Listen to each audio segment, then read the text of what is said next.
وَلَقَدْ يَسَّرْنَا الْقُرْآنَ لِلذِّكْرِ فَهَلْ مِن مُّدَّكِرٍ۔ اور ہم نے قرآن کو سمجھنے کے لیے آسان کر دیا، تو کوئی ہے جو سوچے سمجھے۔ صوت القرآن، قرآن کی آواز۔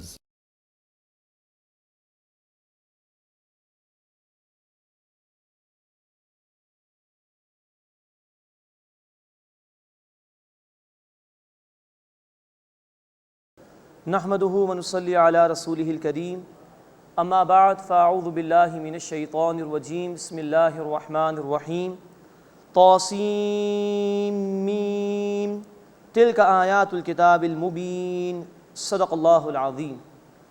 سورۃ الشعراء کا مطالعہ ہم شروع کر رہے ہیں۔ نوٹ فرمائی کہ اسی سورہ مبارکہ سے قرآن حکیم کی 5ویں منزل کا آغاز بھی ہو رہا ہے۔ سورۃ الشعراء مکی سورت ہے اور آیات کی تعداد کے اعتبار سے سب سے بڑی مکی صورت ہے۔ سائز کے اعتبار سے سب سے بڑی مکی صورت سورۃ الاعراف، اور آیات کی تعداد کے اعتبار سے سب سے بڑی صورت سورۃ الشعراء ہے۔ اس سورہ مبارکہ کا مزاج بھی ویسا ہی ہے جیسا کہ سورۃ الاعراف اور سورہ ہود کا مزاج تھا، کہ رسولوں کے حالات اور واقعات کو تفصیل سے اللہ تعالیٰ نے بیان فرمایا ہے۔ اس سورہ مبارکہ میں انشاءاللہ ہم دیکھیں گے کہ رکوع نمبر 2 سے لے کے رکوع نمبر 4 تک موسیٰ علیہ السلام کے حالات کو بیان کیا گیا ہے۔ پھر 5ویں رکوع میں ابراہیم علیہ السلام کا ذکر ہے، اور پھر ان کے بعد رکوع نمبر 6 سے زمانی ترتیب کے اعتبار سے رسولوں کا ذکر آئے گا، یعنی نوح علیہ السلام سے رسولوں کے واقعات کا بیان شروع ہوگا۔ طاسیم میم، یہ حروف مقطعات ہیں، انہیں علیحدہ علیحدہ پڑھا جاتا ہے، ان کے اصل معنی اللہ ہی کے علم ہے۔ تلک آیات الکتاب المبین، یہ روشن کتاب کی آیات ہیں۔ اب اس پہلے رکوع میں کچھ نعمتوں کا بیان بھی ہے اور عذاب کی وعیدیں بھی سنائی گئی ہیں۔ تلک آیات الکتاب المبین، یہ روشن کتاب یعنی قرآن کی آیات ہیں۔ لعلک باخع نفسک الا یکونوا مؤمنین، شاید اے نبی صلی اللہ علیہ وسلم آپ اپنے آپ کو ہلاک کر لیں گے کہ وہ ایمان نہیں لاتے۔ یعنی کہ یہ التفات ہے اللہ تعالیٰ کا اپنے حبیب صلی اللہ علیہ وسلم کی طرف، کہ آپ صلی اللہ علیہ وسلم تو اتنی محنت فرما رہے ہیں دعوت دین کے لیے کہ کہیں آپ ہلاک نہ ہو جائیں اس بات پر کہ یہ ایمان قبول نہیں کر رہے۔ اتنی محنت کی ہے اللہ کے حبیب صلی اللہ علیہ وسلم نے۔ ان نشأ ننزل علیہ من السماء آیۃ، اگر ہم چاہیں تو ان پر آسمان سے کوئی نشانی اتار دیں، یہ جو معجزات چارے ہم دے سکتے ہیں، فولت اعناقهم لها خاضعین، تو اس کے آگے ان کی گردنیں پست ہو جائیں۔ لیکن ظاہری بات ہے کہ اللہ کو یہ جبری ایمان مطلوب نہیں ہے، بلکہ اللہ نے امتحان کے لیے بھیجا۔ اب جو چاہے وہ نشانی پر غور و فکر کرے، اس قرآن پر غور و فکر کرے، ایمان قبول کرے، اور جو انکار کرے گا وہ اللہ کے عذاب میں مبتلا کیا جائے گا۔ وما یاتیہم من ذکر من الرحمن محدث، اور ان کے پاس رحمان کی طرف سے کوئی نئی نصیحت نہیں آتی، الا کانوا عنہ معرضین، مگر وہ اسے اعراض کرنے والے ہیں۔ فقد کذبوا، پس بے شک انہوں نے جھٹلایا، فسیاتیہم انباء ما کانوا به یستہزئون، تو جلد ان کے پاس اس کی خبریں آئیں گی جس کا وہ مذاق اڑاتے تھے۔ حقیقت واضح ہو جائے گی، اللہ کا عذاب آئے گا، یہ اس میں مبتلا کیے جائیں گے۔ اولم یروا الی الارض کما انبتنا فیہا من کل زوج کریم، کیا انہوں نے زمین کی طرف نہیں دیکھا ہم نے اس میں کس قدر عمدہ عمدہ ہر قسم کی چیزیں جوڑا جوڑا اگائی ہیں۔ یعنی کہ نباتات میں بھی میل اور فیمیل کا کانسیپٹ موجود ہے۔ پھر اللہ ایک ہی پانی برساتا ہے، زمین ایک ہی ہے، لیکن پیدا ہونے والے پھل اور سبزیاں اور فصلیں طرح طرح کی ہیں جو اللہ نے پیدا فرمائیں۔ ان فی ذلک لآیہ، بے شک اس میں نشانی ہے۔ وما کان اکثرهم مؤمنین، اور ان میں سے اکثر ایمان نہیں لانے والے۔ وان ربک لہو العزیز الرحیم، اور بے شک اے نبی صلی اللہ علیہ وسلم آپ کا رب غالب ہے، مسلسل رحم فرمانے والا ہے۔ یہ الفاظ جو ہیں آیت نمبر 8 اور 9 کے، یہ بار بار اس سورہ مبارکہ میں آئے ہیں۔ اللہ غالب ہے، چاہے تو فوراً پکڑ فرما سکتا ہے، لیکن یہ اللہ کی رحمت ہے کہ اس نے لوگوں کو ڈھیل دی ہے، مہلت دیے سنبھلنے کے لیے، فوراً پکڑ نہیں فرماتا، یہ اس کی رحمت ہے۔ اب حضرت موسیٰ علیہ السلام کا واقعہ شروع ہو رہا ہے۔ رکوع نمبر 2 میں ہم دیکھیں گے کہ فرعون کے دربار میں وہ تشریف لے گئے اور وہاں پھر اپنے معجزات بھی انہوں نے دکھائے تھے۔ وَإِذْ نَادَى رَبُّكَ مُوسَىٰ أَنِ ائْتِ الْقَوْمَ الظَّالِمِينَ، اور یاد کیجئے نبی صلی اللہ علیہ وسلم جب آپ کے رب نے موسیٰ علیہ السلام کو فرمایا کہ ظالم لوگوں کے پاس جاؤ، قوم فرعون یعنی فرعون کے قوم کے پاس، الا یتقون، کیا وہ ڈرتے نہیں؟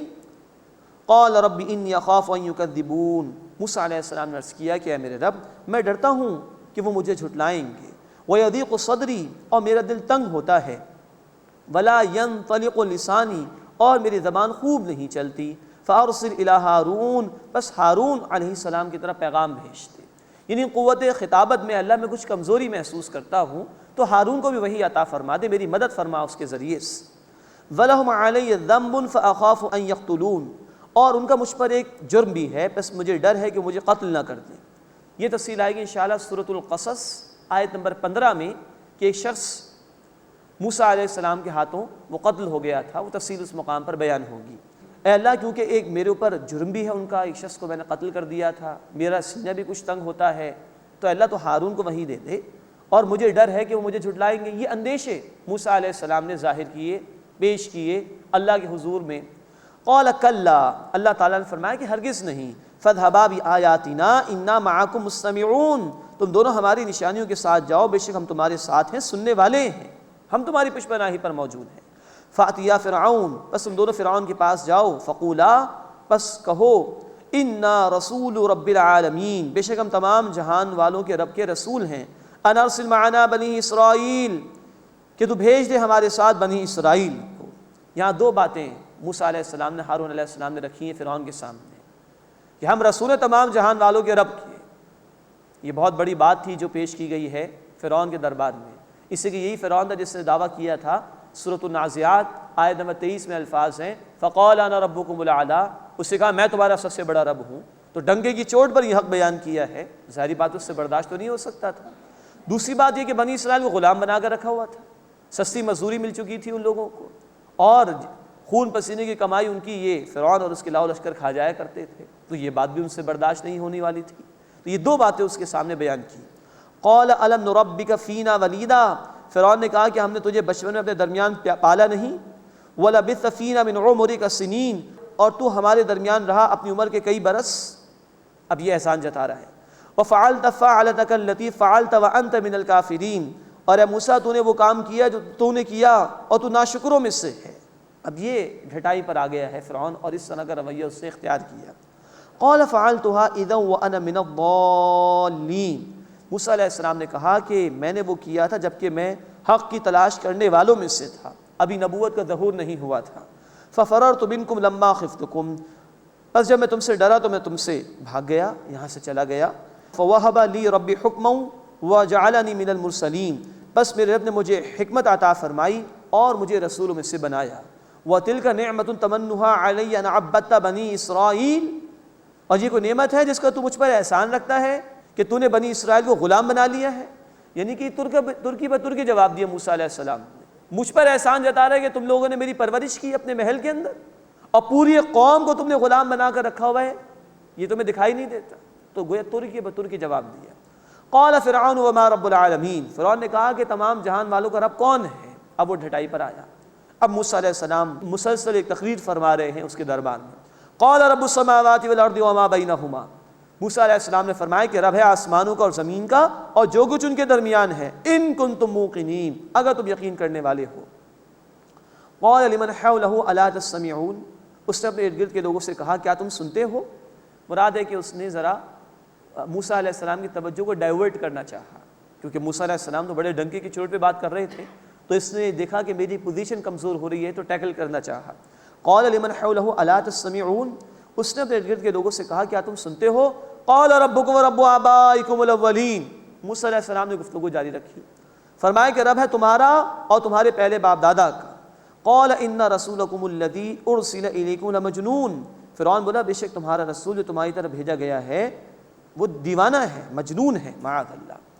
قال رب المشرق والمغرب وما بینہما، موسیٰ علیہ السلام نے فرمایا کہ وہ رب ہے مشرق کا اور مغرب کا اور جو کچھ ان دونوں کے درمیان ہے، ان کنتم تعقلون، اگر تم عقل سے کام لو۔ وہ یہ ڈنکے کی چوٹ پر اللہ کی توحید کو وہاں پر موسیٰ علیہ السلام بیان فرما رہے ہیں۔ قال لئن اتخذت الہا غیری لاجعلنک من المسجونین، فرعون بولا اگر تم نے کوئی معبود بنایا میرے سوا تو میں ضرور تمہیں قیدیوں میں داخل کر دوں گا۔ اب یہ ہوتا ہے ہر دھرموں کا اور جابروں کا رویہ، دلیل کوئی ہوتی نہیں کہ دلیل کے جواب دلیل سے دیں، حق سامنے آ چکا ہے لیکن دلیل کا جواب دلیل سے نہیں دے رہا، تشدد پر اتر آیا کہ میں تمہیں قید کر دوں گا۔ ہر دور کے ظالم و جابر یہی کرتے ہیں، حکمران یہی کرتے ہیں جو کہ ظالم و جابر ہوتے ہیں، اہل حق کا مقابلہ کر نہیں سکتے دلیل سے، تو کہتے ہیں ان کو جیلوں میں ڈال دو۔ قال اولو جئتک بشیء مبین، موسیٰ علیہ السلام نے فرمایا کہ خواہ میں تیرے پاس ایک واضح معجزہ لے کر آؤں تب بھی، قال فأت به ان كنت من الصادقین، تو اس نے کہا کہ اگر تم سچوں میں سے ہو تو لے آؤ۔ فالقى عصاه فاذا هي ثعبان مبین، بس موسیٰ علیہ السلام نے اپنا عصا ڈالا، اچانک وہ اسدھا بن گیا۔ ونزع يده فاذا هي بيضاء للناظرین، اور انہوں نے اپنا ہاتھ نکالا تو اچانک وہ دیکھنے والوں کے لیے چمکتا ہوا ہو گیا۔ ان دو معجزات کا ذکر کئی مرتبہ قرآن حکیم میں آیا ہے۔ اب تیسرا رکوع شروع ہو رہا ہے، جادوگروں سے مقابلہ، وہ اس کا بیان ہے، اور پھر جادوگر ایمان لے آئے تھے، اس کا ذکر آ رہا ہے۔ قال للملأ حوله ان هذا لساحر علیم، فرعون نے اپنے ارد گرد کے سرداروں سے کہا بے شک یہ ماہر جادوگر ہے۔ یرید ان یخرجکم من ارضکم بسحرہ فماذا تأمرون، وہ چاہتا ہے کہ تمہیں اپنے جادو کے زور سے تمہاری زمین سے نکال دے، تو تم کیا مشورہ دیتے ہو؟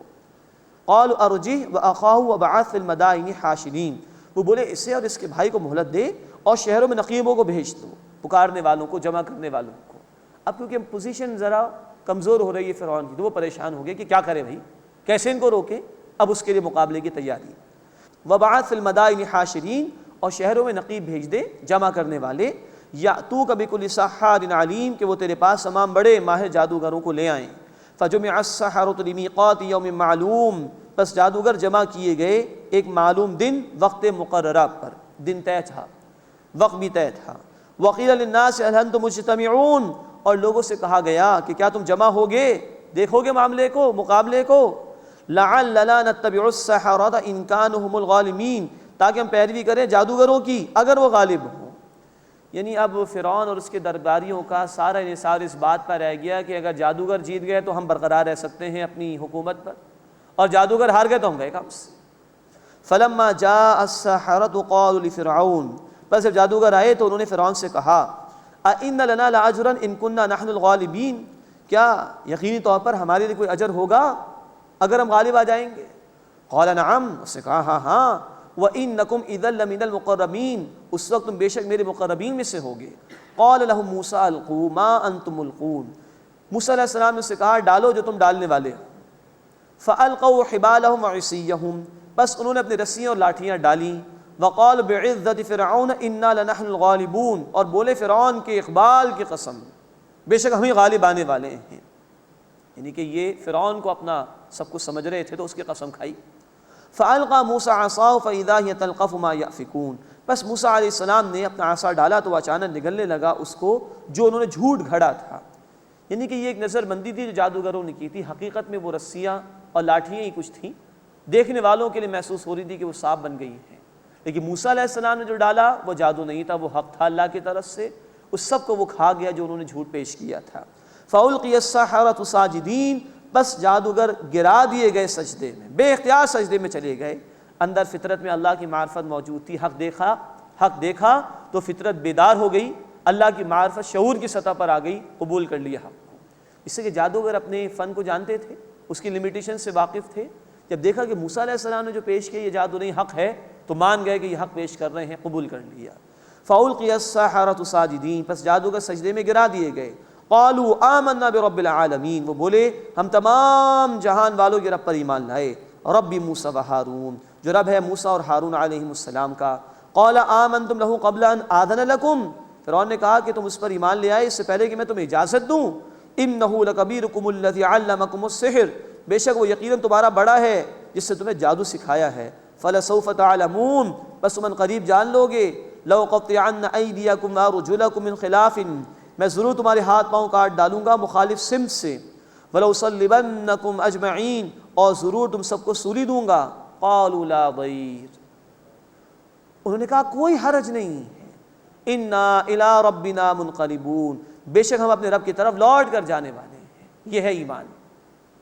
غور فرمائیے، ایک دفعہ حق دیکھا ہے اور اب جان کی پرواہ بھی نہیں ہے۔ اللہ تعالی ہمیں حقیقی ایمان عطا فرمائے۔ یہ بہت بہترین مثال قرآن، جادوگر بدترین کام کرنے والوں میں سے، لیکن اندر معرفت موجود ہے۔ اللہ کے حبیب صلی اللہ علیہ وسلم نے فرمایا بخاری شریف کی حدیث میں، ہر بچہ فطرت پر پیدا ہوتا ہے، صحیح توحید پر، پھر اس کے ماں باپ بھی اس کو یہودی، نصرانی اور مجوسی یعنی مشرک بنا دیتے ہیں، تو فطرت اس میں اللہ کی معرفت موجود ہے۔ ہم نے سورہ نور رکوع نمبر 5 میں پڑھا تھا، ہاں باہر سے وحی آتی ہے، حق آتا ہے تو یہ نور فطرت، نور وحی مل جاتے ہیں اور ایمان مکمل ہو جاتا ہے۔ کچھ ایسے ہی یہاں پر ہوا کہ موسیٰ علیہ السلام نے جو حق پیش کیا وہ اللہ کی طرف سے تھا، اس کو دیکھ کر وہ ایمان لے آئے اور اب جان دینے کو تیار ہے لیکن حق چھوڑنے کو تیار نہیں۔ قالوا لا ضیر، وہ بولے کوئی حرج نہیں، انا الی ربنا منقلبون، بے شک ہم اپنے رب کی طرف لوٹ کر جانے والے ہیں۔ انا نطمع ان یغفر لنا ربنا خطایانا، بے شک ہم امید رکھتے ہیں کہ ہمارا رب ہمیں ہماری خطائیں بخش دے گا، ان کننا اول المؤمنین، کہ ہم پہلے ایمان لانے والے ہیں۔ اس کے بعد چوتھے رکوع کا آغاز ہو رہا ہے، اس میں آل فرعون سے نجات کا ذکر ہے جو بنی اسرائیل کو عطا کی گئی اور ان کو اللہ تعالیٰ نے زمین میں اقتدار عطا فرمایا تھا، اس کا ذکر ہے۔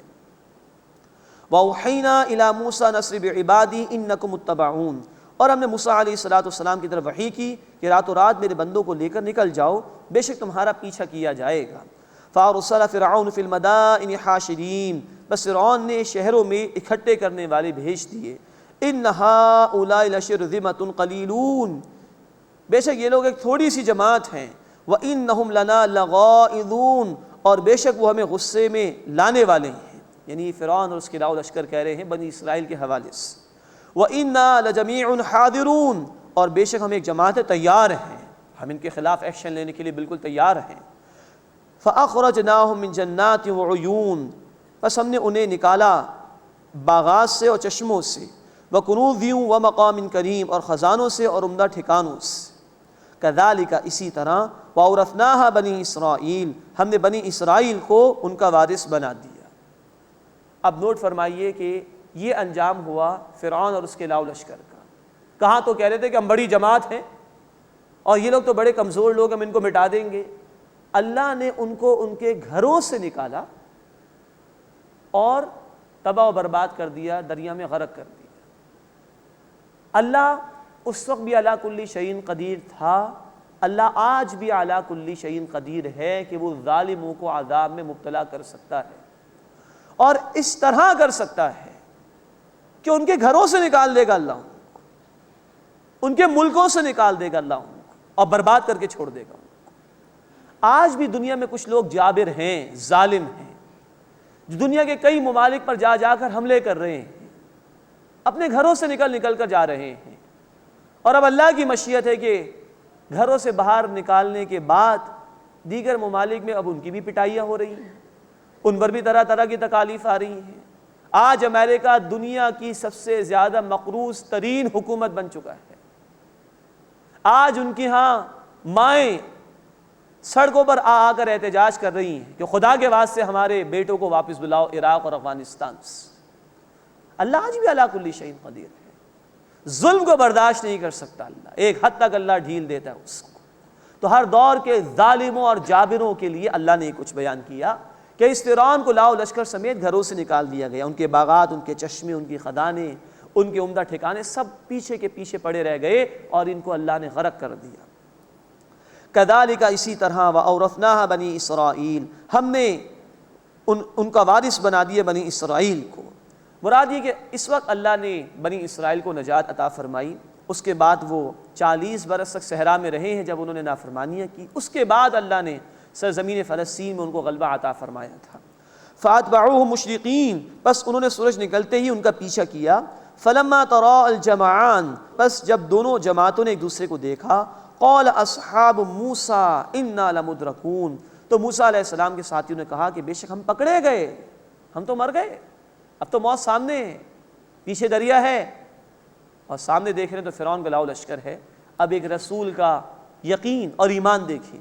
قَالَ كَلَّا، موسیٰ علیہ السلام نے فرمایا ہرگز نہیں، إِنَّ مَعِيَ رَبِّي سَيَهْدِينِ، بے شک میرا رب میرے ساتھ ہے، وہ جلد مجھے راستہ عطا فرمائے گا۔ ظاہری اسباب کے تحت دیکھیں تو دریا میں تو ڈوب جائیں گے، اور فرعون کا لاؤ لشکر وہ طاقتور ہے، برباد کر دے گا، لیکن اللہ اسباب کا پابند نہیں، اور ایمان والوں کا توکل بھی اسباب پر نہیں، مسبب الاسباب پر ہونا چاہیے۔ میرا رب میرے ساتھ ہے، یہ ہے یقین ایک رسول کا، وہ مجھے راستہ عطا فرمائے گا۔ تو دور مشکلات میں جب دین کے حوالے سے بھی مشکلات اہل ایمان پر آ رہی ہوں، وہ پریشان نہ ہوں، ان کی پشت پناہی پر اللہ ہوتا ہے، لیکن اللہ دیکھنا چاہتا ہے کہ بندوں کے دلوں میں یقین ہے کہ نہیں، پھر اللہ کی مدد آتی ہے، آزماتا ہے اللہ، اس کے بعد پھر اللہ کی مدد آتی ہے۔ فَأَوْحَيْنَا إِلَىٰ مُوسَىٰ نِضْرِبْ بِعَصَاكَ الْبَحْرَ، بس ہم نے موسیٰ علیہ السلام کی طرف وحی بھیجی کہ اپنے عصا کو دریا پر مارو، فَانْفَلَقَتْ فَكَانَ كُلُّ فِرْقٍ كَالطَّوْدِ الْعَظِيمِ، تو دریا پھٹ گیا، بس ہر حصہ بڑے پہاڑ کی طرح ہو گیا۔ نوٹ فرمائیے قرآن کے الفاظ بالکل واضح ہیں، عصا مارا دریا پر، دریا پھٹ گیا، اور ہر حصہ جو پھٹا وہ بڑے پہاڑ کی طرح ہو گیا۔ ہمارے دور میں وہ لوگ جو عقل پرست ہیں یا مغرب سے مرعوب ہیں، وہ طرح طرح کی توجیحات کرتے ہیں اور اللہ کے کلام کے ساتھ کھیلنے کی کوشش کرتے ہیں، معاذ اللہ۔ وہ کہتے صاحب یہ لو ٹائیڈ اور ہائی ٹائیڈ کا معاملہ تھا، جب لو ٹائیڈ تھی سمندر میں تو موسیٰ علیہ السلام قوم کو لے کے نکل گئے، اور جب ہائی ٹائیڈ کا معاملہ آیا تو فرعون غرق کر دیا گیا۔ انا للہ و انا الیہ راجعون۔ اللہ کے الفاظ واضح ہیں، ہر حصہ بڑے پہاڑ کی طرح ہو گیا۔ نکلے ہیں موسیٰ علیہ السلام 6 لاکھ افراد کو لے کر اس میں، اور غرق کیا گیا اسی دریا کے اندر، پھر فرعون دریا کو ملا دیا گیا تھا۔ ایسے لوگوں سے اتنا ہی عرض کرنا چاہیے کہ پھر وہ اللہ کو ماننے کا تکلف کیوں کرتے ہیں؟ اللہ علی کل شیء قدیر ہے، وہ کر سکتا ہے، یہ جب وہ کر سکتا ہے تو مانو بھائی اس کو۔ اپنی عقل کو کیوں ترجیح دینے کی کوشش کرتے ہو اللہ کے احکامات کے اوپر، اللہ کی آیات کے اوپر؟ یا پھر اللہ کو ماننے کا تکلف ہی نہ کرے تو بات ہی ختم ہو جائے گی۔ لیکن ماننا ہے تو اعلیٰ کل شیء قدیر، اس کی تمام صفات کے ساتھ اس کو ماننا۔ فَانْفَلَقَ فَكَانَ كُلُّ فِرْقٍ كَالطَّوْدِ الْعَظِيمِ، تو دریا پھٹ گیا، پس ہر حصہ بڑے پہاڑ کی طرح ہو گیا۔ وَأَزْلَفْنَا ثُمَّ الْآخَرِينَ، اور ہم نے اس کی جگہ دوسروں کو قریب کر دیا، یعنی موسیٰ علیہ السلام کی قوم کو نکال کر اللہ لے گئے اور آل فرعون کو غرق کر دیا گیا۔ وَأَنْجَيْنَا مُوسَىٰ وَمَعَهُ أَجْمَعِينَ، اور ہم نے موسیٰ علیہ السلام کو جو ان کے ساتھ تھے سب کو بچا لیا۔ ثُمَّ أَغْرَقْنَا الْآخَرِينَ، پھر ہم نے دوسروں کو غرق کر دیا۔ إِنَّ فِي ذَلِكَ لَآيَةً، بے شک اس میں ایک نشانی ہے۔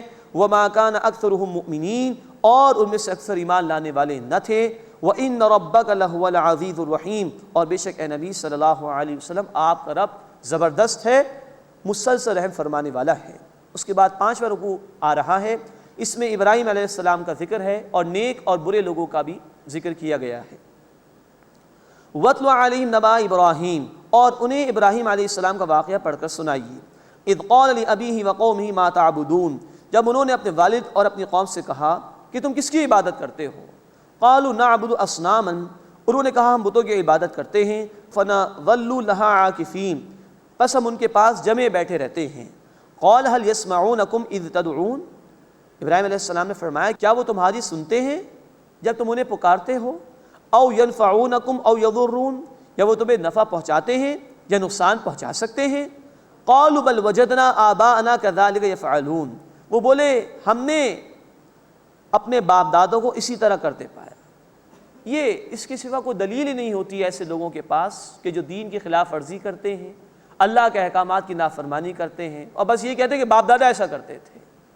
یہی گمراہی رہی ہے تاریخ انسانی میں، انسانیت کی، کہ اس تقلید آبا کی وجہ سے، باپ دادا کی اندھی تقلید، کہ جب وہ نافرمان تھے یا ان کے پاس حقیقی علم موجود نہیں تھا، اسی اندھی تقلید نے ان کو برباد کیا ہے۔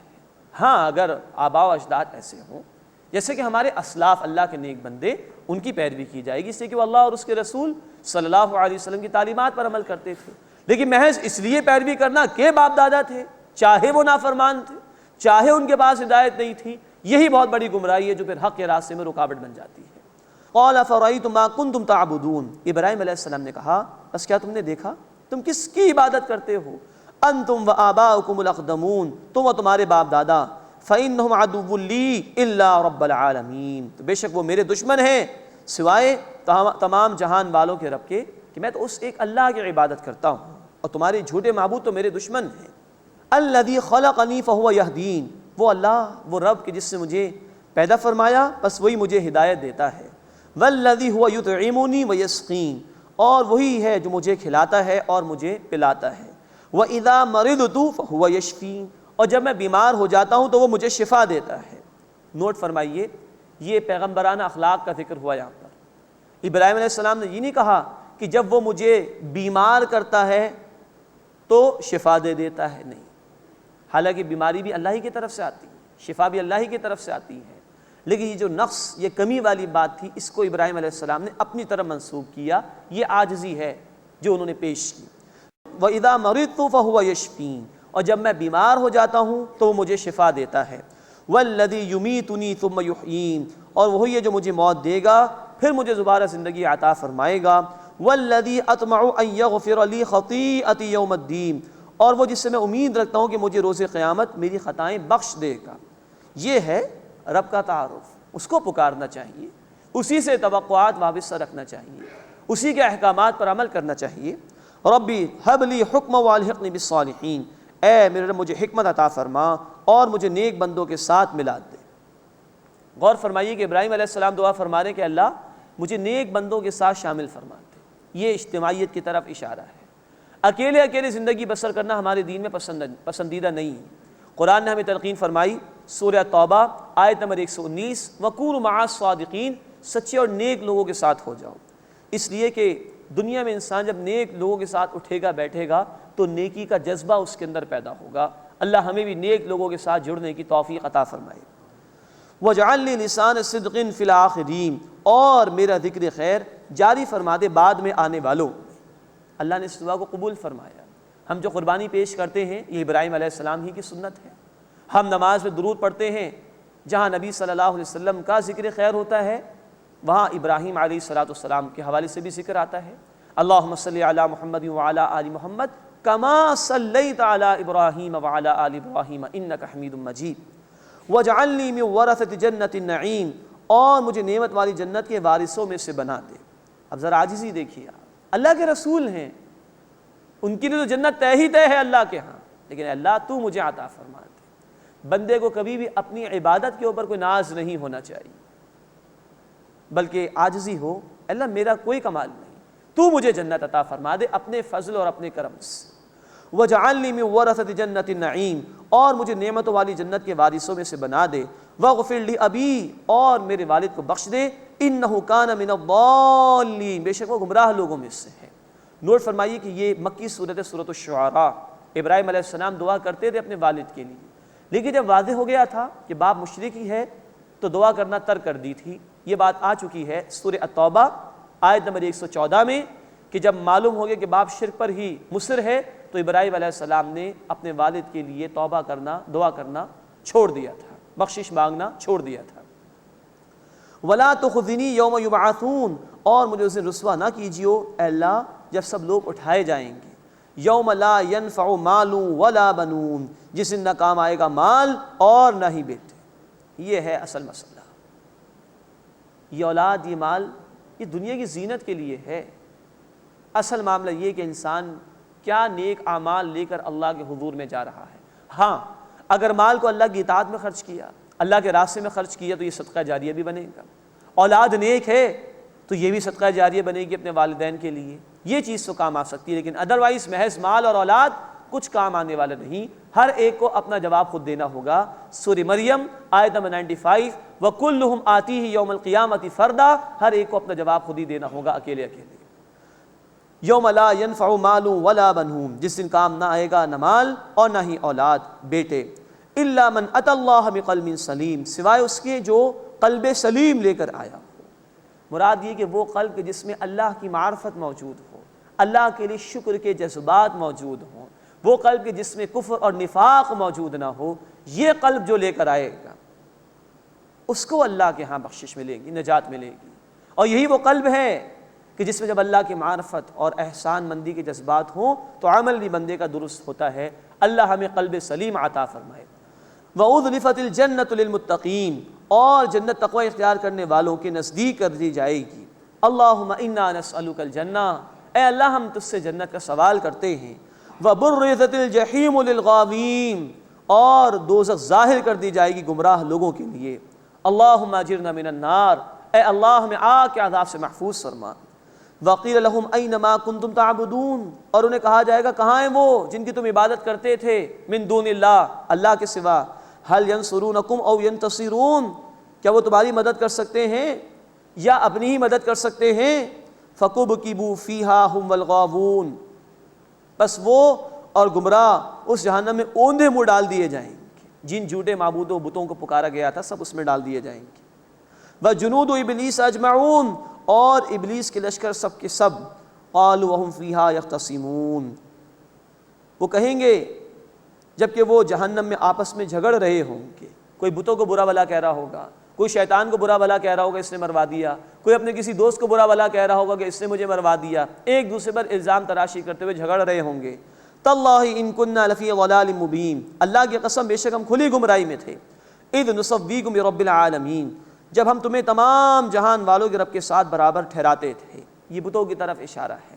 وما اضلنا الا المجرمون، اور ہمیں صرف مجرمین نے گمراہ کیا۔ نوٹ فرمائیے، تاریخ انسانی میں انسانیت کے ساتھ ایک ظلم یہ بھی ہوا کہ پنڈت اور پروہت اور پادری اس قسم کے لوگوں نے انسانیت سے مال بٹورنے کی خاطر یہ دھندے اختیار کیے کہ بھئی تم براہ راست اللہ سے نہیں مانگ سکتے، تم تو بڑے گناہگار ہو، ہماری مٹھیاں گرم کرو، ہمارے ہاتھ گرم کرو، ہم تمہیں اللہ کے قریب کر دیں گے، ہم بخشوا دیں گے تمہیں، معاذ اللہ۔ اس قسم کے مجرم لوگ تھے جنہوں نے لوگوں کو توحید سے دور کیا اور اللہ اور بندوں کے درمیان حائل ہو گئے تھے، جبکہ محمد کریم صلی اللہ علیہ وسلم کا ایک بڑا کمال یہ ہے کہ آپ نے بندوں کو اللہ سے جوڑا ہے، ایک اللہ سے پکارنے والا بنایا۔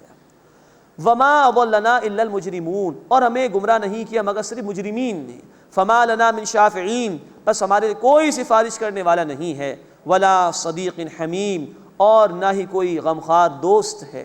فلو ان لنا کرۃ فنکون من المؤمنین، بس کاش ہمارے لیے دوبارہ دنیا میں لوٹنا ہو جائے تو ہم اہل ایمان میں سے ہو جاتے۔ یہ ہے بہت بڑی بہت بڑا اگر، بہت بڑی حسرت، اگر ہمیں لوٹا دیا جائے، کاش ہمیں لوٹا دیا جائے تو ہم مومن ہو جائیں گے۔ یہ حسرت کے سوا کچھ نہیں ہے۔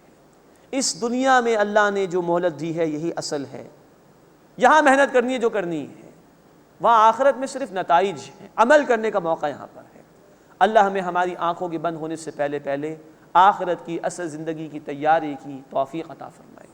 ان فی ذلک لآیہ، بے شک اس میں نشانی ہے، وما کان اکثرهم مؤمنین، اور ان میں سے اکثر ایمان لانے والے نہیں۔ وان ربک لہو العزیز الرحیم، اور بے شک نبی صلی اللہ علیہ وسلم آپ کا رب زبردست ہے، غالب ہے، انتہائی رحم فرمانے والا ہے۔ اب موسیٰ علیہ السلام اور ابراہیم علیہ السلام کا ذکر مکمل ہوا، اب رسولوں کے حالات بیان ہو رہے ہیں زمانی ترتیب کے اعتبار سے۔ چھٹے رکوع میں نوح علیہ السلام کا ذکر آ رہا ہے۔ کذبت قوم نوح المرسلین، نوح علیہ السلام کی قوم نے رسولوں کو جھٹلایا۔ اذ قال لهم اخوهم نوح الا تتقون، جبکہ ان کے بھائی نوح علیہ السلام نے ان سے کہا کیا تم ڈرتے نہیں ہو؟ دو باتیں نوٹ فرمائیے، کہا گیا کہ انہوں نے رسولوں کو جھٹلایا، رسول تو ایک ہی تھے نوح علیہ السلام، کسی ایک رسول کو جھٹلانا اللہ کے تمام رسولوں کو جھٹلانے کے برابر ہے۔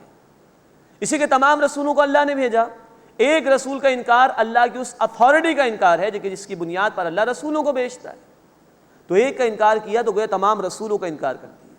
دوسری بات فرمایا کہ ان کے بھائی نے ان سے کہا، یہ بڑا خوبصورت انداز بھی ہے اور اللہ کی حکمت بھی کہ قوموں کی طرف جب رسولوں کو بھیجا گیا تو وہ رسول ان کی قوم میں سے ہی ہوتے تھے تاکہ لوگوں کے لیے قبول کرنا آسان ہو جائے۔ اذ قال لهم اخوهم نوح الا تتقون، جبکہ ان کے بھائی نوح علیہ السلام نے ان سے کہا کیا تم ڈرتے نہیں؟ انی لکم رسول امین، بے شک میں تمہارے لیے امانت دار رسول ہوں۔ نوٹ فرمائیے کہ دیگر رسولوں کے حالات کے بیان میں بھی یہ الفاظ آئیں گے، رسول امین، امانت دار رسول۔ یہ امانت ایک بندہ مومن کی بہت بنیادی صفت ہے، اور جو لوگ دین کی دعوت کا کام کرنا چاہتے ہیں ان کی دعوت کے لیے ان کے کردار کی درستگی بہت اہم ہے۔ تو رسولوں نے کہا، نوح علیہ السلام نے بھی کہا امین، میں امانت دار رسول ہوں، میرا کردار دیکھو، کوئی داغ ہے اس پر؟ میں نے کبھی جھوٹ بولا، کبھی وعدہ خلافی کی، کبھی تمہارا برا چاہا؟ تو کیا ممکن ہے کہ میں اللہ کے اوپر جھوٹ باندھوں، اللہ کے حوالے سے تمہیں دھوکے میں رکھوں؟ معاذ اللہ۔ انی لکم رسول امین، بے شک میں تمہارے لیے امانت دار رسول ہوں۔ فاتقوا اللہ واطیعون، بس اللہ کا تقوی اختیار کرو اور میری اطاعت کرو۔ نوٹ فرمائیے، اللہ کا تقوی اس کے معنی اپنے آپ کو اللہ کی نافرمانی سے بچانا، اور ہر رسول نے کہا میری اطاعت کرو۔ اطاعت اصلاً اللہ کی ہے، عملاً ہوتی ہے رسول کی۔ چنانچہ سورۃ النساء آیت نمبر 80 میں کہا گیا من یطع الرسول فقد اطاع اللہ، جس سے رسول صلی اللہ علیہ وسلم کی اطاعت کی اسی نے اللہ کی اطاعت کی۔ تو ہر رسول نے اپنی اطاعت کا حکم دیا اور وہ اطاعت ہی اصلاً اللہ کی اطاعت ہوتی ہے۔ فاتقوا اللہ واطیعون، بس اللہ کا تقوی اختیار کرو اور میری اطاعت کرو۔ وما اسألکم علیہ من اجر، اور میں اس پر تم سے کوئی اجر نہیں مانگتا۔ ان اجری الا علی رب العالمین، میرا اجر تو صرف اللہ پر ہے جو تمام جہان والوں کا رب ہے۔ یہ ہے پرخلوص دعوت رسولوں کی، کوئی دنیاوی مفاد نہیں، میرا اجر اللہ کے ہاں محفوظ۔ ہر داعی دین کا بھی طرز عمل یہی ہونا چاہیے، میرا اجر اللہ کے ہاں محفوظ ہے، مجھے دنیا نہیں چاہیے، مجھے تمہاری واہ نہیں چاہیے، مجھے مال و اسباب نہیں چاہیے، میرا اجر اللہ کے پاس۔ فاتقوا اللہ واطیعون، بس اللہ کا تقوی اختیار کرو اور میری اطاعت کرو۔ قالوا انؤمن لک واتبعک الارذلون، انہوں نے کہا کہ ہم تمہاری بات مان لیں جبکہ تمہاری پیروی ہمارے ہاں کے گھٹیا لوگوں نے کی ہے۔ معاذ اللہ، یہ ہر دور کے نافرمانوں کا رویہ رہا کہ جب بھی کچھ غریب لوگ آگے بڑھ کر دعوت حق کو قبول کرتے ہیں تو مالدار لوگ مذاق اڑانا شروع کر دیتے ہیں۔ یہی بات نوح علیہ السلام کی قوم کے مالدار لوگوں نے کی کہ بھائی تمہاری پیروی کرنے والے تو ہمارے معاشرے کے گئے گزرے لوگ ہیں، اگر تم اتنے اچھے ہوتے تو ہم امیر تمہاری پیروی کرتے۔ ہر دور میں حق اور باطل کی کشمکش جاری رہتی ہے، ہر دور میں یہ الفاظ سننے کو ملتے ہیں۔ یہی مالدار طبقہ کہ ظالمانہ اور جابرانہ نظام کے ساتھ جس کے مفادات وابستہ ہوتے ہیں، یہی سب سے آگے بڑھ کر حق کے راستے کی مخالفت کرتا ہے اور حق کو مٹانے کی کوشش کرتا ہے، اور جو غریب لوگ آگے بڑھ کر قبول کرتے ہیں، پسے ہوئے لوگ ہوتے ہیں، یہی پسے ہوئے لوگ سب سے پہلے آگے بڑھتے اس لیے کہ اللہ کی طرف سے آئی ہوئی دعوت وہ حق پر مبنی ہوتی ہے، اس کے نتیجے میں ظلم کا خاتمہ ہوتا ہے، اس لیے مظلوم لوگ آگے بڑھ کر قبول کرتے ہیں۔ لیکن جب یہ مظلوم آگے بڑھتے ہیں تو امیر طبقہ جو ہے وہ ان کی مخالفت کرتا ہے اور کہتا ہے کہ ہمارے معاشرے کے گئے گزرے لوگ ہیں جنہوں نے تمہاری پیروی کی ہے۔ قال وما علمی بما كانوا يعملون، نوح علیہ السلام نے فرمایا کہ مجھے کیا خبر وہ کیا کام کرتے ہیں، یعنی ان کے اعمال کی قدر و قیمت اللہ کے علم میں ہے، میں انہیں اپنے پاس سے ہٹا نہیں سکتا۔ ان حسابهم الا علی ربی لو تشعرون، ان کا حساب صرف میرے رب پر ہے اگر تم سمجھو۔ وما انا بطارد المؤمنین، اور میں اہل ایمان کو اپنے پاس سے دور کرنے والا نہیں ہوں، یہ میرے ساتھی ہیں، ایمان کی بنیاد پر میرے ساتھی ہیں، میں ان کو اپنے سے دور نہیں کر سکتا۔ ان انا الا نذیر مبین، بے شک میں تو صاف صاف طور پر خبردار کرنے والا ہوں۔ قالوا لئن لم تنتهي یا نوح لتكونن من المرجومین، انہوں نے کہا کہ اے نوح اگر تم باز نہ آئے تو ضرور سنگسار کر دیے جاؤ گے۔ قال رب ان قومی کذبون، نوح علیہ السلام نے دعا کی اے میرے رب بے شک میری قوم نے مجھے جھٹلایا، فافتح بینی وبینہم فتحا، بس میرے اور ان کے درمیان ایک کھلا فیصلہ فرما دے۔ ونجنی ومن معی من المؤمنین، اور مجھے نجات عطا فرما اور انہیں بھی جو میرے ساتھی ہیں ایمان والے۔ فانجیناہ ومن معہ فی الفلک المشحون، تو ہم نے انہیں اور جو ان کے ساتھ بھری ہوئی کشتی میں سوار تھے نجات عطا فرما دی۔ ثم اغرقنا بعد الباقین، پھر ہم نے ان کے بعد باقیوں کو غرق کر دیا۔ ان فی ذلک لآیہ، بے شک اس میں ایک نشانی ہے۔ وما کان اکثرهم مؤمنین، اور ان میں سے اکثر ایمان لانے والے نہ تھے۔ وان ربک لہو العزیز الرحیم، اور بے شک اے نبی صلی اللہ علیہ وسلم آپ کا رب زبردست ہے، بہت رحم فرمانے والا ہے۔ اس کے بعد اس سورہ مبارکہ کا 7واں رکوع شروع ہو رہا ہے جس میں قوم عاد کا ذکر ہے جن کی طرف ہود علیہ السلام کو بھیجا گیا تھا۔ کذبت عاد المرسلین، قوم عاد نے رسولوں کو جھٹلایا۔ اذ قال لهم اخوهم ہود الا تتقون، جب ان سے ان کے بھائی ہود علیہ السلام نے کہا کیا تم ڈرتے نہیں؟ انی لکم رسول امین، بے شک میں تمہارے لیے ایک امانت دار رسول ہوں۔ فاتقوا اللہ، بس اللہ کا تقوی اختیار کرو۔ واطیعون، اور میری اطاعت کرو۔ وما اسألکم علیہ من اجر، اور میں تم سے اس پر کوئی اجر نہیں مانگتا۔ ان اجری الا علی رب العالمین، میرا اجر تو اس پر ہے یعنی اللہ پر جو تمام جہان والوں کا رب ہے۔ اتبنون بکل ریع آیۃ تعبثون، کیا تم ہر بلندی پر بلا ضرورت ایک نشانی تعمیر کرتے ہو؟ وتتخذون مصانع لعلکم تخلدون، اور تم بناتے ہو مضبوط شاندار محل کہ شاید تم ہمیشہ رہو گے۔ اس قوم کو اللہ نے بڑا نوازا تھا، پہاڑوں کے اندر بھی یہ انجینئرنگ کر کے محلات وغیرہ بنا لیا کرتے تھے۔ کہا جا رہا ہے کہ تم ہر جگہ بلا ضرورت نشانیاں بناتے ہو، جب بھی قوموں میں زوال آتا ہے تو حق سے دور ہو جاتے ہیں لوگ، اللہ کی اطاعت سے دور ہو جاتے ہیں، اور فضولیات میں بڑا پیسہ خرچ ہوتا ہے۔ یادگاریں بنا دو، بڑی بڑی بلڈنگیں بنا دو، فلاں کے نام سے موسوم کر دو، ایک طرف پوری قوم کا اکثر حصہ غربت کی سطح سے بھی نیچے زندگی بسر کر رہا ہوتا ہے، قوم مقروض ہوتی ہے، اور دوسری طرف یہ ہے کہ بڑی بڑی بلڈنگیں بن رہی ہیں بلا ضرورت، نشانیاں بنائی جا رہی ہیں بلا ضرورت، اور جو ہے وہ بڑے بڑے محلات بنائے جا رہے ہیں، گویا کہ لگتا ہے کہ شاید مر کے کبھی جانا نہیں ہے۔ اینڈ رزلٹ کیا ہے انسان کا؟ 2 فٹ نیچے 6 فٹ کا گڑا، 2 گز کفن، یہ ہے کچھ۔ اور یہ دنیا کی زندگی، سورۃ الحدید آیت نمبر 20، وَمَا الْحَيَاةُ الدُّنْيَا إِلَّا مَتَاعُ الْغُرُورِ، یہ دنیا کی زندگی محض دھوکہ اور فریب ہے۔ تو بڑے بڑے محلات تم بنا رہے ہو، کیا تمہیں یہ یاد نہیں کہ موت آ سکتی ہے؟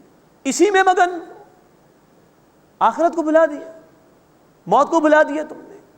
سوچو، وَتَتَّخِذُونَ مَصَانِعَ لَعَلَّكُمْ تَخْلُدُونَ، اور تم بناتے ہو مضبوط شاندار محل کہ شاید تم ہمیشہ رہو گے۔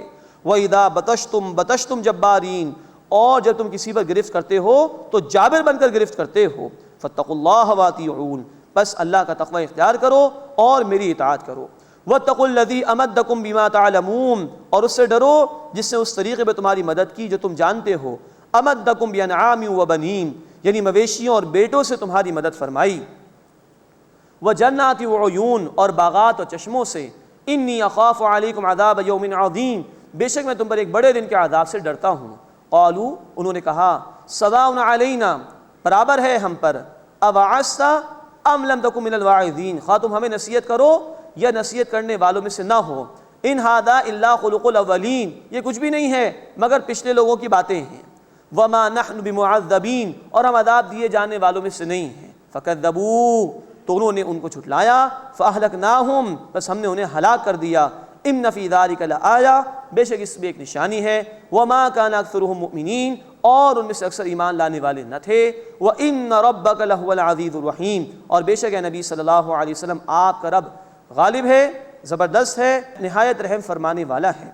اس کے بعد اس سورہ مبارکہ کا 8واں رکوع شروع ہو رہا ہے۔ صالح علیہ السلام کا ذکر آ رہا ہے جن کو قوم سمود کی طرف بھیجا گیا تھا۔ کذبت ثمود المرسلین، قوم سمود نے رسولوں کو جھٹلایا۔